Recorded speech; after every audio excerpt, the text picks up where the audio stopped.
Perkenalkan, nama saya Hitrani Pridayani Saragih dengan NIM 180403052. Saya akan menjelaskan pengantar supply chain management. Yang pertama, saya akan menjelaskan definisi dari supply chain management. Ada dua pendapat. Yang pertama dari Chopra and Medley mengatakan bahwa supply chain management adalah semua bagian yang terkait baik secara langsung maupun tidak langsung dalam memenuhi keinginan konsumen. Definisi yang kedua dari Pujawan, supply chain management merupakan jaringan perusahaan-perusahaan yang secara bersama-sama bekerja untuk menciptakan dan mengantarkan suatu produk ke tangan pemakai akhir. Supply chain flows ada 5 aliran. Yang pertama dari supplier. Supplier merupakan jaringan awal di mana ini merupakan sumber bahan baku. Penyaluran bahan baku itu dapat berupa bahan baku, bahan mentah, bahan penolong, dan sebagainya. Yang kedua adalah manufaktur. Dalam manufaktur ini adalah proses transformasi dari bahan baku menjadi bahan jadi. Yang ketiga adalah distribusi. Barang yang sudah jadi yang dihasilkan oleh manufaktur sudah mulai harus disalurkan kepada pelanggan.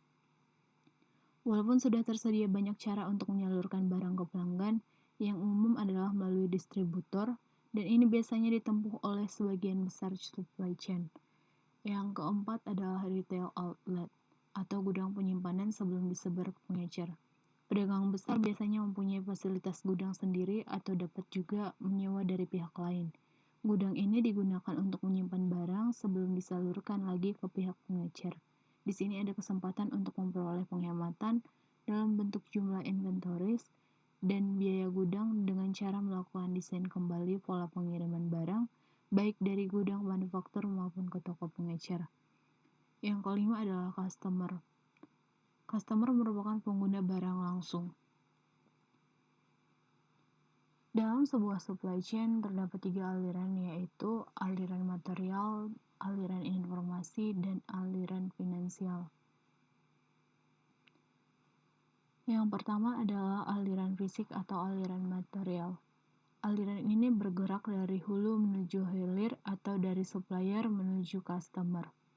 Dan untuk aliran pembayaran yaitu bergerak dari hilir menuju hulu atau dari customer menuju supplier. Dan untuk aliran informasi ini sendiri adalah gerakan timbal balik yaitu dari hulu menuju hilir dan hilir menuju hulu. Berikut ini merupakan contoh dari supply chain dalam biskuit kaleng. Dalam pembuatan biskuit kaleng ada beberapa bahan baku. Yang pertama adalah terigu, gula, garam, mentega, telur, dan kaleng. Terigu ini sendiri merupakan bahan yang sudah diolah dari gandum, dan gandum mengalami proses perubahan di pabrik, yaitu pabrik terigu. Begitu juga dengan produk lainnya. Bahan baku pada pembuatan biskuit ini merupakan bahan yang sudah mengalami perubahan. Bahan baku tersebut didapatkan dari distributor, yaitu distributor terigu, distributor gula, distributor garam, distributor mentega, distributor telur, dan pabrik kaleng. Bahan-bahan baku tersebut akan diolah pada pabrik biskuit. Di pabrik biskuit akan diolah menjadi biskuit. Ketika produk tersebut sudah jadi, maka akan didistribusikan, yaitu kegiatan distributor. Didistribusikan ke beberapa supermarket, dan di supermarket konsumen akan membeli. Ada 5 area cakupan supply chain management. Yang pertama adalah pengembangan produk. Pengembangan produk meliputi riset pasar, merancang produk baru, melibatkan supplier dalam perancangan produk baru. Yang kedua, pengadaan meliputi memilih supplier, mengevaluasi kinerja supplier, melakukan pembelian bahan baku dan komponen, membina hubungan dengan supplier. Yang ketiga, perencanaan dan pengendalian yang meliputi demand planning, ramalan permintaan, perencanaan kapasitas, perencanaan produksi dan persediaan.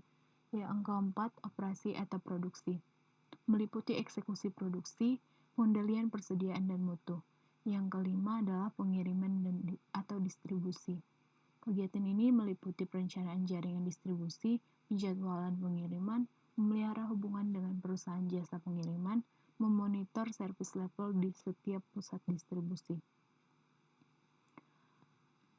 Ada dua aktivitas pada supply chain. Yang pertama adalah aktivitas fisik yang meliputi 1. Sourcing, 2. Produksi, 3. Penyimpanan material, 4. Distribusi transportasi, yang kelima pengembalian produk. Aktivitas yang kedua adalah aktivitas mediasi pasar yang meliputi 1. Riset pasar, 2. Pengembangan produk, 3. Penetapan harga diskon, 4. Pelayanan purna jual.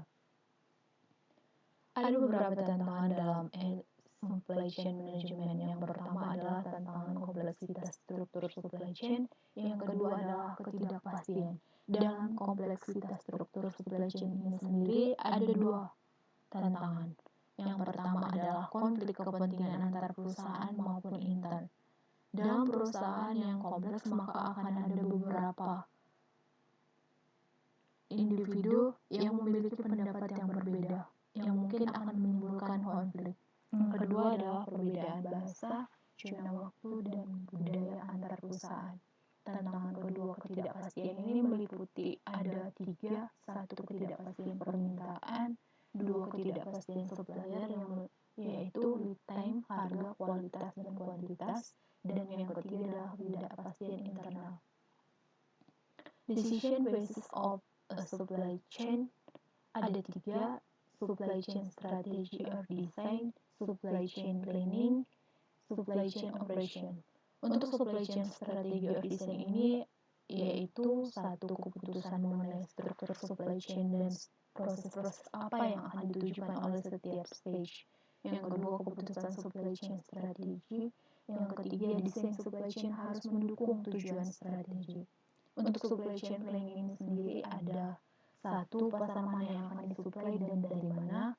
Yang kedua, rencana persediaan atau inventory. Yang ketiga, melakukan subkontrak atau lokasi cadangan. Yang keempat, kebijakan inventory. Yang kelima, waktu dan ukuran dalam promosi.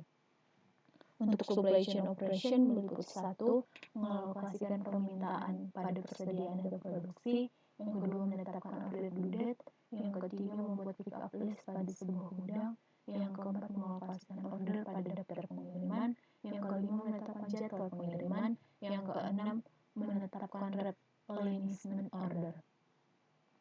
Tujuan dan kemampuan strategi supply chain. Kemampuan supply chain ada 5. 1. Beroperasi secara efisien. Yang kedua, menciptakan kualitas. Yang ketiga, cepat. Yang keempat, fleksibel. Yang kelima, inovatif.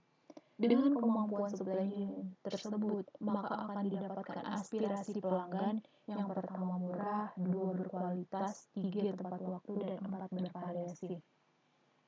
Kepuasan diperoleh manakala produk dan layanan sesuai dengan harapan pelanggan.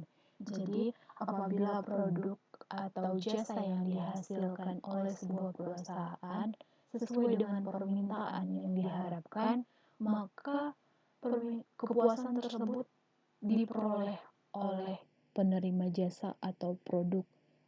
Contoh, kita misalkan produk atau jasa itu adalah A dan permintaan pelanggan itu adalah B. Apabila A sama dengan B, maka diartikan pelanggan puas.